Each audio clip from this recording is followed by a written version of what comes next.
కేంద్ర మంత్రి బండి సంజయ్ కు లేఖ రాశారు మంత్రి పొన్నం ప్రభాకర్. వచ్చే కేంద్ర బడ్జెట్ లో తెలంగాణ కరీంనగర్ పార్లమెంటు నియోజకవర్గానికి తగిన కేటాయింపులు జరిగేలా చూడాలని కోరారు. రాష్ట్ర విభజన సమయంలో ఇచ్చిన హామీల అమలుకు కృషి చేయాలన్నారు. కరీంనగర్ లో స్కిల్ డెవలప్మెంట్ సెంటర్ ను ఏర్పాటు చేయాలని, మిడ్ మానేరు గౌరవెల్లి ప్రాజెక్టు భూ నిర్వాసిత బాధిత కుటుంబాలను ఆదుకోవడానికి సూక్ష్మ, చిన్న, మధ్య తరహా పరిశ్రమలు స్థాపించాలన్నారు. శాతవాహన విశ్వవిద్యాలయానికి 200 కోట్ల ఆర్థిక సహాయాన్ని కేంద్రం నుంచి తేవాలన్నారు. కరీంనగర్ తిరుపతి రైల్వే మార్గం డబ్లింగ్ పనులు వేగవంతం చేయించాలన్నారు పొన్నం ప్రభాకర్. అలాగే కరీంనగర్ షిర్డీ రైల్వే మార్గం డబ్లింగ్ పనుల్లో స్పీడ్ పెంచాలన్నారు.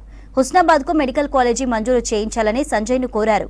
కొత్తపల్లి నుండి జనగాం వరకు జాతీయ రహదారి మంజూరు చేయించాలని, సిరిసిల్ల టెక్స్టైల్ పార్క్ అభివృద్ధికి నిధులు కేటాయించేలా చూడాలన్నారు. వేములవాడ, కొండగట్టు ఆలయాల అభివృద్ధికి కేంద్రం నుంచి నిధులు తీసుకురావాలని చెప్పారు. ఎన్ఎల్ఎం, పీఎంఈజీ, ఎన్హెచ్ఎం పథకాల కింద తెలంగాణకు తగినంత బడ్జెట్ కేటాయింపులు జరిగేలా చూడాలన్నారు పొన్నం ప్రభాకర్.